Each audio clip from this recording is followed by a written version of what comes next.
তোমাকে পেয়ে প্রাণ ভরে তোমার ওই ছোট সেবা করে আমার এই জীবনকে আমি কৃতার্থ করতে পারবো, সার্থক করতে পারবো।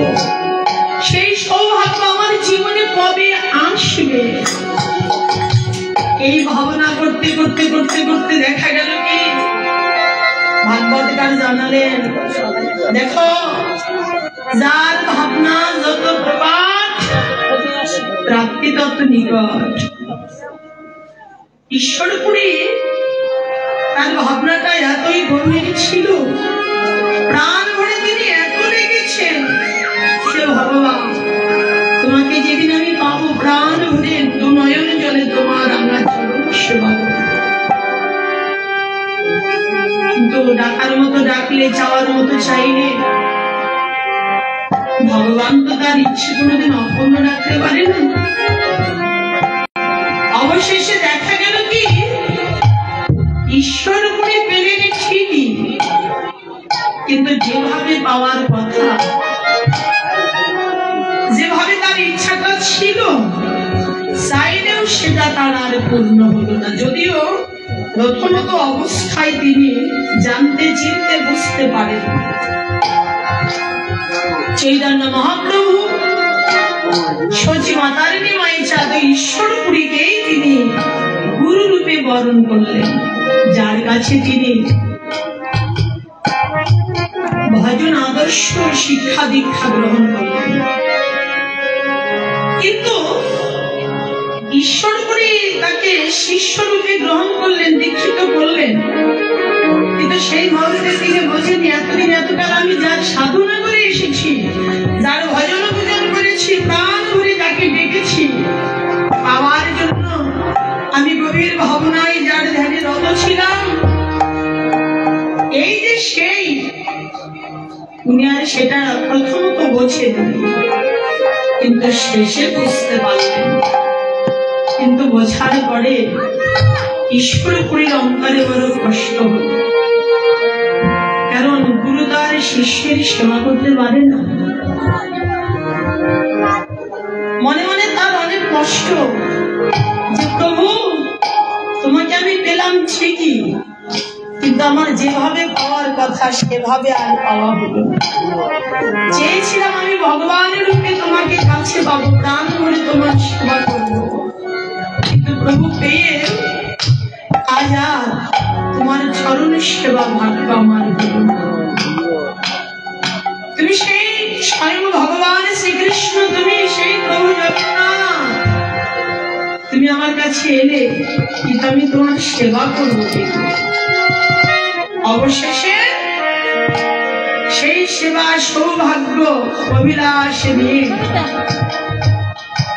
একদিন মহাপ্রভু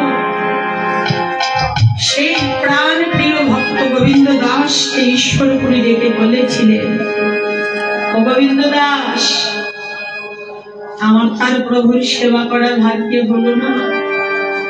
অন্তিম মুহূর্তে তিনি জানিয়ে দিয়ে গেলেন, গোবিন্দ দাস, তোমার কাছে আমি একটা নিবেদন রেখে গেলাম, আমি তার প্রভুর সেবা করতে পেলাম না, তবে আমার এই মৃত্যু সময়ে আমি তোমাকে বলি, আমার এই প্রাণটা তোমার মধ্যে আমি অবস্থান করিয়ে আমি প্রাণ ভরে নিত্যকাল আমার গৌরহরির সেবা সুযোগটা পেতে চাই। আমার সেবাটা আমার হয়ে তুমি করে দিবে, জানবো তাতে আমি আমার জীবনের অভিলাষটা পূর্ণ করতে পেরেছি। ঈশ্বরের সেই অধিকার, সেবা অধিকারটা গোবিন্দ দাসকে দিয়েছে, কিন্তু এই গুরু দায়িত্বটা গোবিন্দ দাস এত যত্নের সঙ্গে পালন করে গেছেন। একটা সময় মহাপ্রভু গোবিন্দ দাসকে পরীক্ষাও করেছিলেন। অন্তর্জানা মানুষ তো, ভগবান তো অন্তরে অন্তরে সব কথাই জানেন, ঈশ্বরপুরের অন্তরে সব কথাই তিনি জানেন, জেনেছেন, কিন্তু চেয়েছেন তুমি তো দায়িত্বটা নিয়েছো, কিন্তু আসলে তুমি তো আমার সেবা করো ঠিকই, কিন্তু সেবাটা তোমার কি রূপ, তুমি আমাকে কেমন সেবা করো, এটা কি আসলে অন্তর থেকে নাকি লোক দেখানো? এটাকে পরীক্ষা করার জন্য একদিন মহাপ্রভু গোবিন্দ দাসের গৃহে অবস্থান কালে সারাদিন হরিনাম সংকীর্তন করে যখন সন্ধ্যাবেলা ঘরে আসে, সেবা কার্য সমাপন হলে প্রভু বিশ্রাম করতে যেতেন। আর গোবিন্দ দাস সেবা শেষে প্রভু বিশ্রামে গেলে আর পদ সেবা করে তারপরে এসে প্রভুর পাত্রে বসে প্রসাদ পেয়ে তিনি বিশ্রামে যেতেন। একদিন আমার চৈতন্য মহাপ্রভু গোবিন্দ দাসকে পরীক্ষা করার জন্য প্রসাদ পাওয়ার পরে যখন বিশ্রাম করতে গেছে, ওই বিশ্রাম ঘরে গিয়ে তিনি প্রতিদিন যেখানে যেভাবে শয়ন করতেন সেই শয্যা ছিলেন। সেদিন তিনি ঘরের দরজার সামনে টান হয়ে শুয়ে পড়েছে। গোবিন্দ দাস চিন্তা করলেন, আমার প্রভু তো বিশ্রামে গেছে, যা খানিকটা প্রভুর চরণ সেবা করে আসার পর প্রসাদ পেয়ে আমি বিশ্রামে যাব। এসে দেখে কি যে মহাপ্রভু এমন ভাবে শয়ন করেছেন, ভিতরে প্রবেশ করার মতো কোনো অবস্থাই নেই। এখন ভিতরে না গেলে প্রভুর সেবা করা হচ্ছে না, সে সেবা বঞ্চিত হয়ে যায়। আর ভিতরে যেতে হলে প্রভুকে ডিম দিয়ে যেতে হবে। অনেকক্ষণ দাঁড়িয়ে দাঁড়িয়ে ভাবছে কি করি। প্রভু যেভাবে শুয়ে পড়েছেন, আজকে দেখছি আমার আর প্রভুর পদ সেবা হবে না, আমি সেবাই বঞ্চিত হয়ে যাব।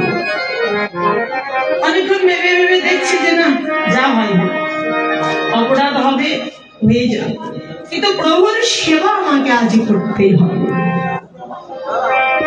এই মনে করে আসলে সেবার মধ্যে যে একটা সুখ আছে, সেবার মধ্যে যে একটা আনন্দ আছে,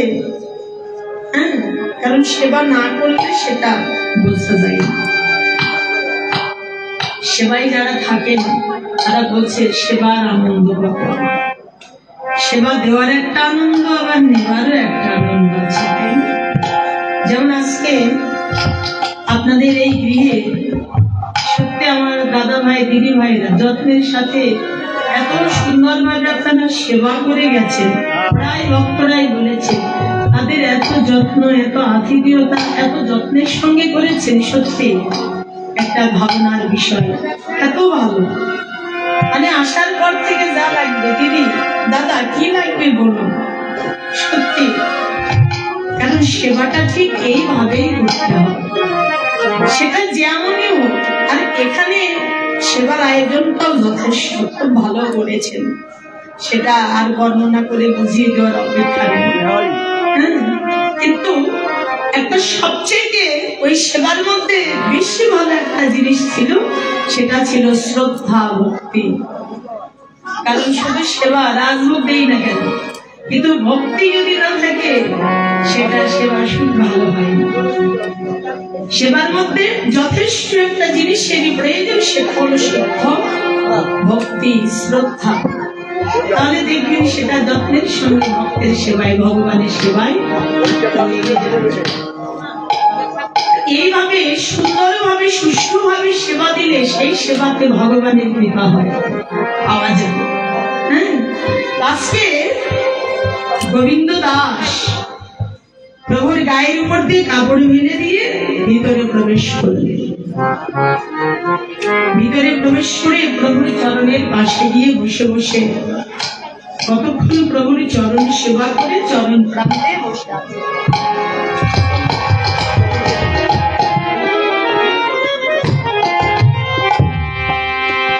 বসে আছেন,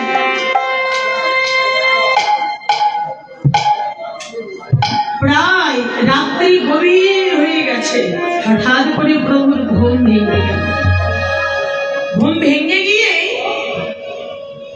উঠেই দেখে গোবিন্দ দাস চরণের পাশে বসে। গোবিন্দ দাস, কি ব্যাপার, তুমি যে এতক্ষণ আমার চরণের পাশে বসে আছো, প্রসাদ পাওনি? বিশ্রামে যাওনি? বলছি যে না, আমার প্রসাদ পাওয়াও হয় নাই, বিশ্রামে আমি যেতে পারি। বলছি কেন? এতক্ষণ তুমি এখানে বসে কি করছো? কেন তুমি প্রসাদ পেতে যাওনি? বলছে তুমি যেভাবে শুয়ে আছো, আমি যেতে পারলে তো প্রসাদ পাবো, বিশ্রামে যাবো। এইভাবে কেউ কোনোদিন শুয়ে থাকে বলো? এইভাবে কেউ শুয়ে থাকে? ও তাই তো, আসলে এইভাবে তো আমার শুয়ে থাকাটা ঠিক হয়নি। আচ্ছা গোবিন্দ দাস, যেতে পারোনি আমি মানছি, কিন্তু তুমি এখানে আসলে কিভাবে বলো? যেতে পারোনি আমি এটা মানছি, কিন্তু এখানে আসলে কেমন করে? বলছি কেন, তোমাকে ডেঙ্গিয়ে এসেছি। তুমি ডেঙ্গিয়ে আসতে পারলে, আর তুমি আমায় ডেঙ্গিয়ে গোবিন্দ দাসে যেতে পারলে না। এ কথা বলার সাথে সাথে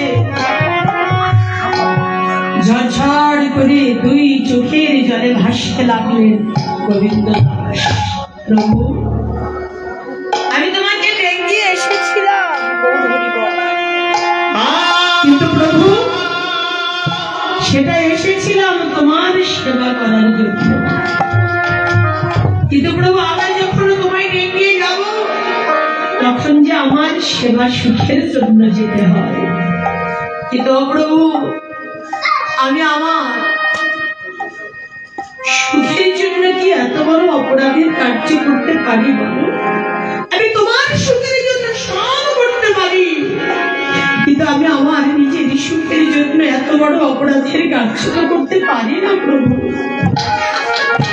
সঙ্গে সঙ্গে মহাপ্রভু বাহু প্রসার করে গোবিন্দ দাসকে জড়িয়ে ধরে বলছে, গোবিন্দ দাস, তুমি আমাকে এত ভালোবাসো, আমি তো আগে বুঝে উঠতে পারিনি গো। তুমি আমাকে এত ভালোবাসো, এতদিন কাছে থাকার পরেও তোমার অন্তরের ভালোবাসাটা আমি বুঝতে পারিনি। তবে শোনো গোবিন্দ দাস, তুমি যেভাবে আমাকে ভালোবেসেছ,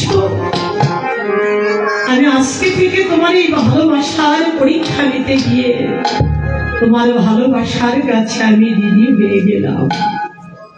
তোমার এই ভালোবাসা, এই শুক্র প্রেম, এই ভক্তি আজ আমাকে ঋণী করে দিলে। আমি নিত্যকাল তোমার প্রেমের কাছে ঋণী হয়ে গেলাম। এই ঋণ আমি কোনোদিন শোধ করতে পারবো না। তো দেখুন, এই সংসারে প্রত্যেকটা ভক্তই এইরকম, ভগবানের সেবা সুখের জন্য, ভগবানের সেবা সুখের নিমিত্তে তারা নিজেকে উজ্জ্বল করে দিয়েছে, কিন্তু তারা নিজের সুখ কোনোদিন কখনোই আশা করে না। আর এটাই সত্য, একমাত্র নিষ্কাম রূপে নিঃস্বার্থ ভাবে ভগবানকে যদি কেউ ভালোবাসতে পারে, সুখে রাখতে পারে, তারা কোনোদিন ভগবানের দর্শন, কৃপা, সেবা অধিকার থেকে, প্রতিবাস থেকে তারা কোনোদিন বঞ্চিত হবে না।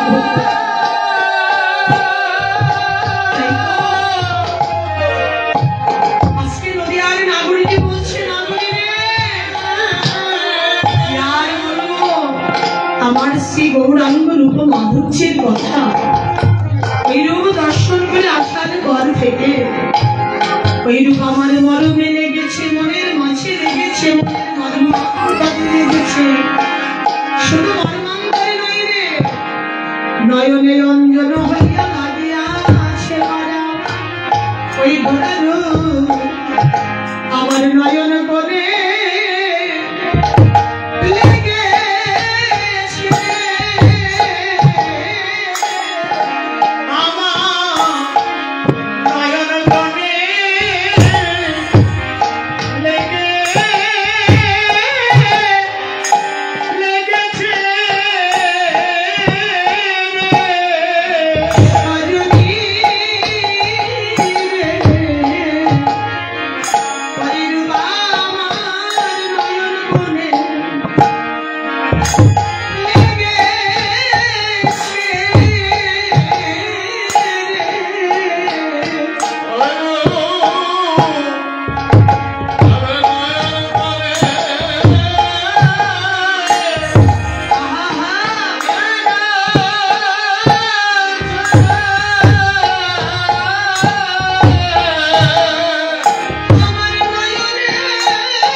করে পরিয়ে দিতাম, কিন্তু পরিয়ে দেওয়ার সাথে সাথে কি করেন, মুছে ফেলার চেষ্টা করে, তাই না? আসলে কি মুছে ফেলতে চাইলে কাজলকে আর মুছে ফেলা যায়? দেখবেন যত মুছে ফেলার চেষ্টা করে বদনে তত বেশি করে লেগে যায়। নদে নাগরিকটি বলছেন, দেখ সজনী, ওইরূপ অঞ্জনের মতো অর্থাৎ কাজলের মতো এমন ভাবে আমার নয়নে লেগেছে, যত ভোলার চেষ্টা করি রে ততই যেন আমায় বেশি করে মনে করে দেয়। আমি যেদিকে তাকাই যা কিছু দেখতে পাই স্থাবর জঙ্গমারি সব কিছু যেন আমি গৌরময় দেখি। নাগরি রে, শুধু তাই আমি ওই রূপ আর কোথায় দেখেছি জানিস? জানে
ওরা সোনার মানুষের সঙ্গ পেয়ে সঙ্গ করতে করতে সঙ্গগুলি রং ধরেছে।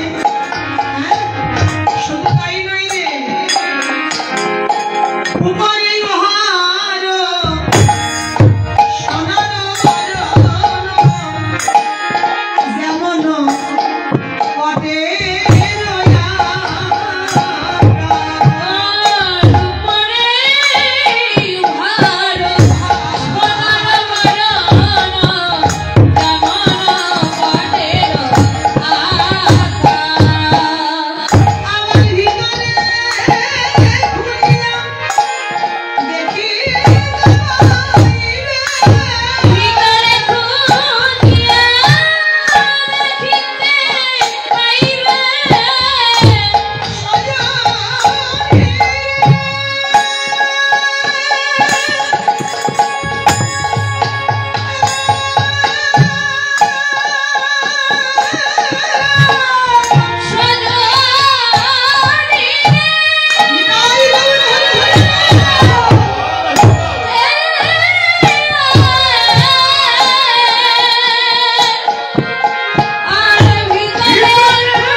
বাঁকার বাঁকা নেই, কালো কালো নেই, তাহলে কালো সোনা হয়ে গেল।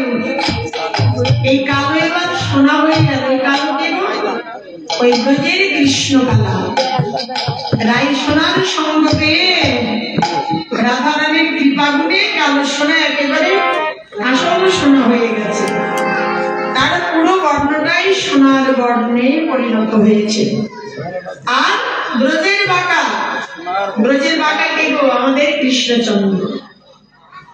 দ্বিভুজ মুরলীধারী গোপী মোহন শ্যাম সুন্দর ভগবানের 3 জায়গায় বাঁকা। ভগবানের 3 জায়গায় বাঁকা কেন? এই 3 লোকের ডাক শুনে ভগবানের 3 জায়গায় বাঁকা। সেটা হলো স্বর্গ, মর্ত, পাতাল। কিন্তু এবার বাঁকা থেকে তিনি একেবারে সোজা হয়েছে, আর বাঁকা নেই। আসলে তো গৌরের আর কি কোনো বাঁকা দেখা যায় না। তাহলে গৌর রূপে এবার তিনি একেবারে সোজা হয়ে গেছে। কেন?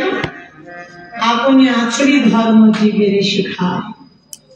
এবারে তিনি ভগবানের ভগবত ঐশ্বরীর ঈশ্বরত্বের অভিমান জলাঞ্জলি দিয়ে অনন্ত কোটি বিশ্ব জগৎ জীবীকে নাম প্রেমের বন্যায় একাকার করতে এবার মধুর হরিনাম কৃষ্ণ নাম নিয়ে এবার ব্রজ ছেড়ে নদিয়ায় গৌর নাম ধরে ভক্ত রূপে এসেছেন। হ্যাঁ, তো আজকে নদের নাগরিকে বলছে সজনী শুধু বাঁকা নয়, আমার গৌরীকে দেখে আমাকে মনে হচ্ছিল জানিস, আরে উমারে হাজার সোনার আরে উমারে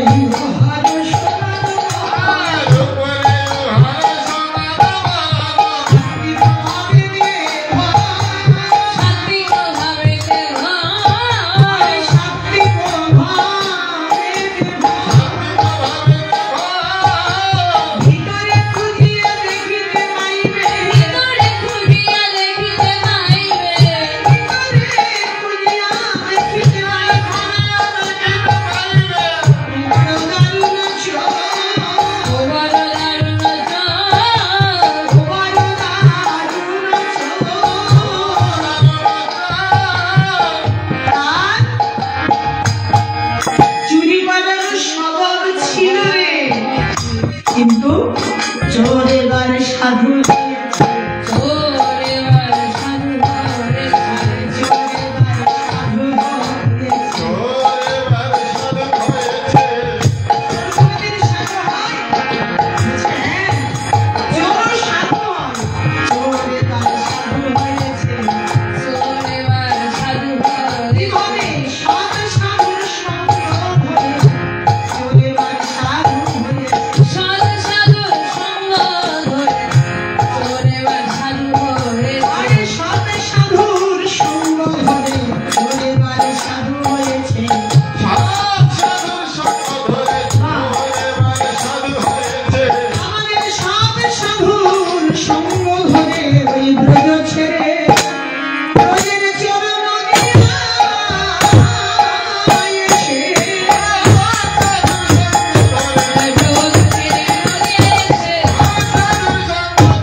সুযোগ পেলে যেখানে সেখানেই চুরি করে তাই না?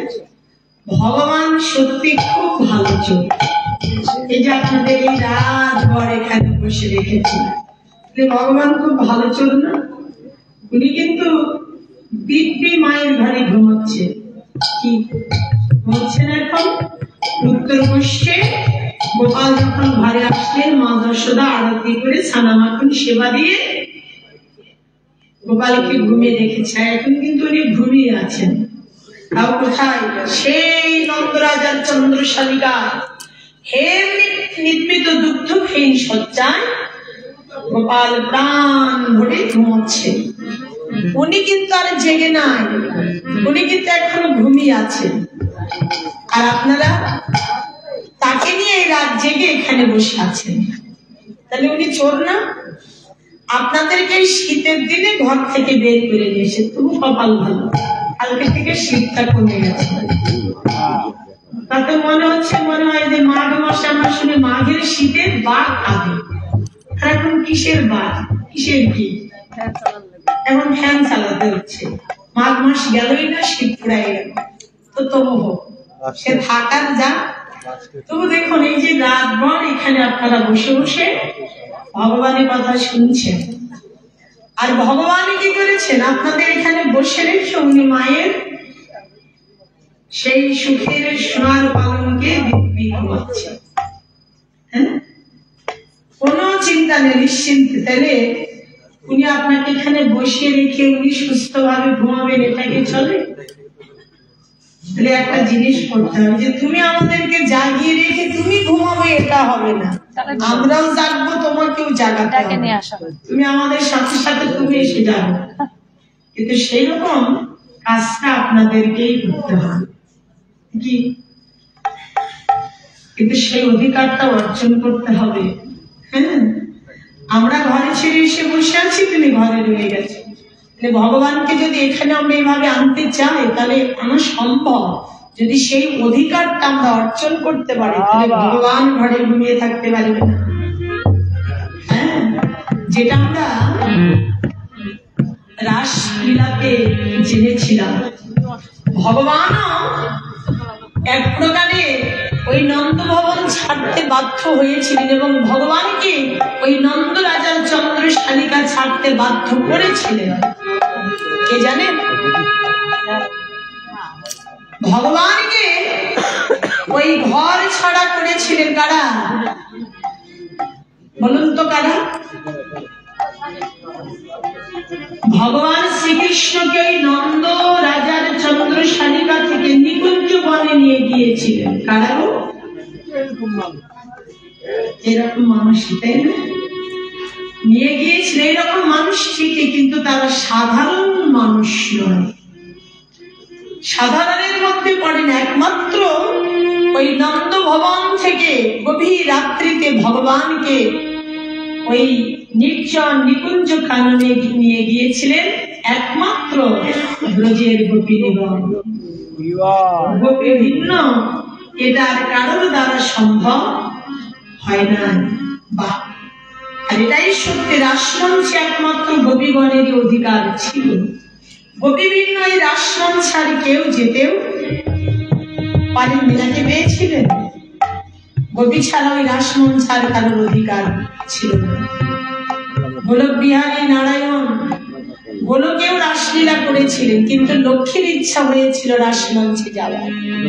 কিন্তু লক্ষ্মী যেতে চাইলে নারায়ণ বলেছিল, লক্ষ্মী তুমি যে রাসমঞ্চে যেতে চাইছো যেতে পারবে, কিন্তু তুমি যদি ব্রজ গোপীগণের আনুগত্য স্বীকার করো, ব্রজগোপীর চরণে যদি শরণাগত হও, ওরা যদি কৃপা করে নেয় তাহলে তুমি যেতে পারবে, কিন্তু ওদের কৃপা ছাড়া ওই রাসমঞ্চে তুমি যেতে পারবে। লক্ষ্মী প্রধানিকা হয়ে বললেন, তুমি কি বলছো? সামান্য ব্রজে আইনি বলিনি আর আমি ওদের চরণে শরণাগত হব? আমি গোলক বিহারী নারায়ণের ঘরণী লক্ষ্মী, আর ওরা সামান্য আহিরিনী বোয়ালিনী গ্রাম্যকুল বালিকা, পশু বালিকা, ওরা পশুপালন করে, গোপালন করে, আর ওদের আমি চরণে মাথা নত করবো, এটা আমার দ্বারা সম্ভব নয়।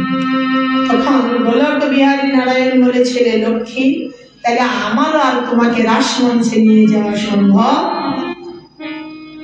হলো না, কারণ এই অহংকার তোমার মনের মধ্যে যতদিন থাকবে, মনে রেখো ততদিন তুমি ওই রাসমঞ্চে যেতে পারবে না। কারণ ওই রাসমঞ্চে একমাত্র ব্রজ গোপীর অধিকার আছে। ব্রজ গোপী ভিন্ন ওই রাসমঞ্চে আর কেউ যেতে পারে না। গোপী ছাড়া কেউ কাউকে নিয়ে যেতে পারে না। মহাদেব তো গিয়েছিলেন, কিন্তু অধিকারকে পেয়েছিলেন। তারা খেয়ে শেষ পর্যন্ত রাসমঞ্চ ছাড়তে বাধ্য হয়েছিল। হ্যাঁ, তাহলে চিন্তা করুন, গোপীর কাছে গেলে যে যে দেশ ধরেই যান, অপরতা করলেও সে গিয়ে ধরা পড়ে, সেটা মহাদেব ধরা পড়েছিল। যার জন্য আপনাদের আমাদের সকলের ব্রজ গোপীর মতো সুন্দর একটা মন যদি তৈরি হয়, সেই স্বভাব নিয়ে, সেই গুণ নিয়ে, সেই সুন্দর একটা হৃদয় নিয়ে যদি আমরা ভগবানকে ভালোবাসার মতো বাসতে পারি, ওই ব্রজ গোপীর মতো করে আমরা ভগবানকে আমাদের কাছে নিয়ে আসতে পারবোই পারবো। এই বিষয়ে কোনো সন্দেহ নেই। তাই তো আজকে ভগবান এমন চোর বলছে, তার চুরি পালার স্বভাব ছিল না, সে হলো পাতলা চোর। উনির মতো এমন বিষম চোর আর জগতে দুটো হয় না। তবে আজকে আমি একটা জিনিস দেখলাম, কি চোরের পরিবর্তন হয়ে গেছে, চোরের গতিমতি ফিরে গেছে, চোর ভালো হয়ে গেছে, চোর সাধু হয়ে গেছে। কিভাবে চোর সাধু হলো? বলে ব্রজের বিষম চোর তিনি সাধু হয়েছেন কিভাবে জানো?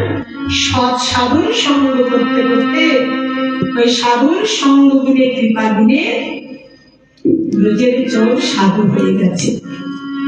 আচ্ছা, সৎ সাধু কে বলুন তো?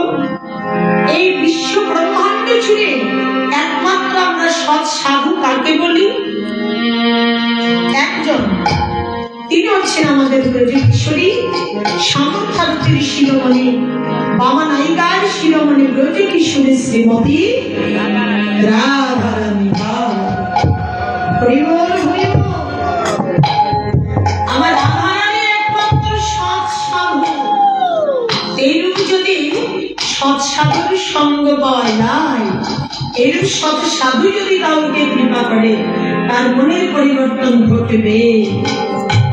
এই জন্য শাস্ত্র সিদ্ধান্তে জানলেন সাধু সঙ্গ সর্বশাস্ত্রে কয় লব মাত্রে সাধু সঙ্গে কার্য সিদ্ধি হয়।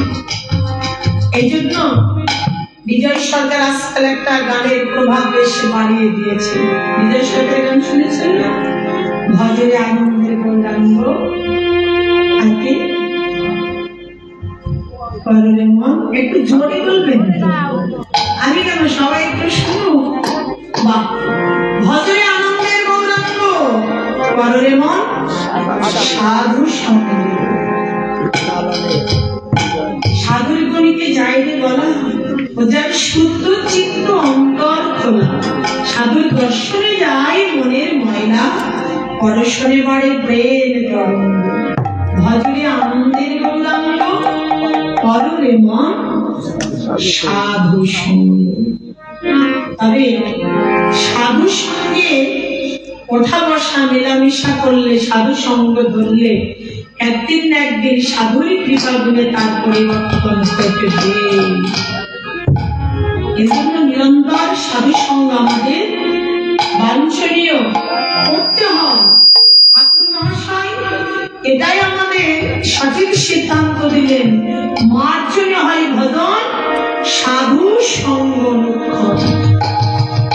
সাধু সঙ্গ, সৎসঙ্গ, ভগবৎ সঙ্গ বলতে কি? সাধু সঙ্গ, সৎসঙ্গ এবং ভগবৎ সঙ্গ বলতে নিরন্তর তোমরা প্রাণ ভরে ভগবানের লীলা গুণ কীর্তন শ্রবণ কীর্তন করো, স্মরণ করো,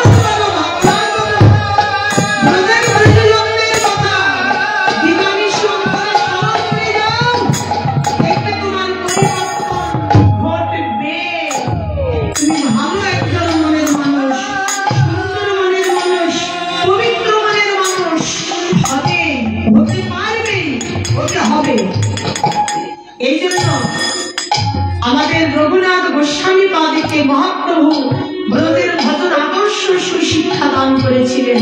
ও রঘুনাথ, গ্রাম্য কথা না কহিবে, গ্রাম্য কথা না শুনিবে, ভালো না খাইবে, ভালো না করিবে, অমানে মানব কৃষ্ণ নাম সদা লবে, ব্রজে রাধা কৃষ্ণ সেবা মানুষে করিবে, না করিব অসৎ চেষ্টা, লাভ পূজা প্রতিষ্ঠা, সদা চিত্ত গোবিন্দ চরণ, সকল বিপত্তি যাবে, মহানন্দ সুখ পাবে, প্রেম ভক্তি জীবের পরম কারণ।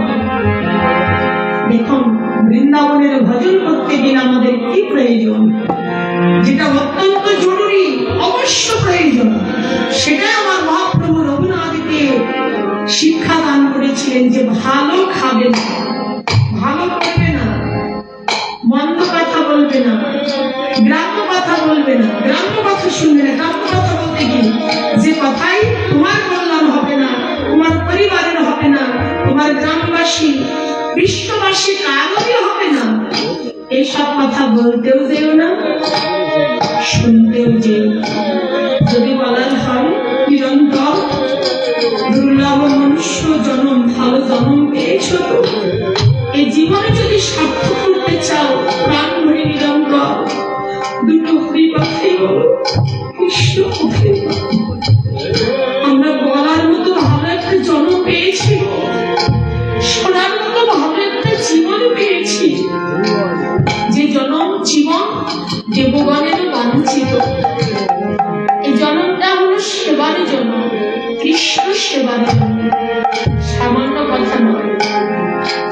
স্বর্গের যত দেবদেবী তারাও বলেছিল, হে ভগবান, আমরা স্বর্গে বাস চাই না, তুমি আমাদের ব্রজে বাস দাও। আমরা দেবত্ব চাই না, তুমি আমাদের মানব বলে জন্ম দাও। আমরা পূজিত হতে চাই না, আমরা তোমার পুজো করতে চাই। আমরা সেবা নিতে চাই না, আমরা চাই প্রাণ ভরে তোমার ওই চরণের পাশে থেকে নয়নের জলে ভক্তি ভরে আমরা তোমার সেবা করে জীবন আমরা সুখে কাটিয়ে দিতে চাই। এই জন্য আমার মহাপ্রভু রঘুনাথকে বৃন্দাবনের ভজন আদর্শ শিক্ষা দিয়েছিলেন। রঘুনাথ বৃন্দাবনের ভজন করতে গেলে নিরন্তর কৃষ্ণ কথায় বলবে, কৃষ্ণ কথা শুনবে।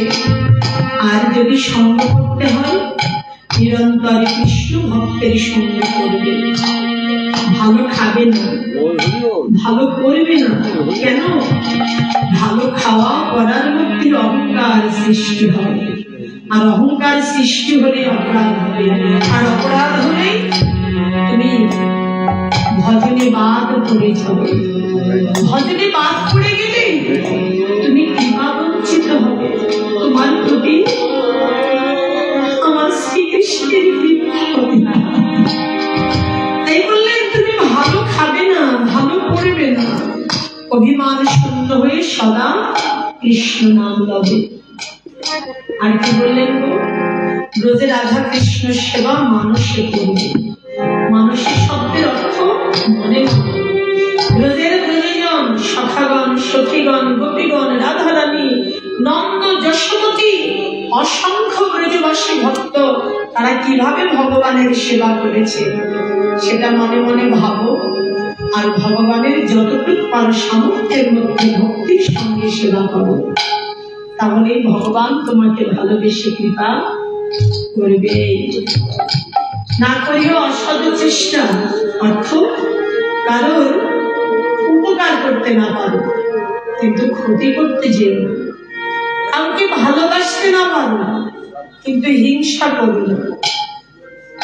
কাউকে আপন করতে না পারো, আপন ভাবতে না পারো কিন্তু শত্রু ভেবো না। বাহ, কত ভালো কথা দেখেছে। না করিও অসৎ চেষ্টা, লাভ পূজা প্রতিষ্ঠা, সদা চিন্ত গোবিন্দ চরণ, সকল বিপদ যাবে, মহানন্দ সুখ পাবে। প্রেম ও ভক্তি জীবের কর্ম কারণ। যার জীবনে যত বিপত্তি আসুক, সদা সর্বদা যদি প্রাণ ভরে শ্রী ভগবানের যদি অভয় চরণে যদি চিন্তা করা যায়, ভাবনা করা যায়, তার সমস্ত বিপদ খণ্ডন হয়ে যায়।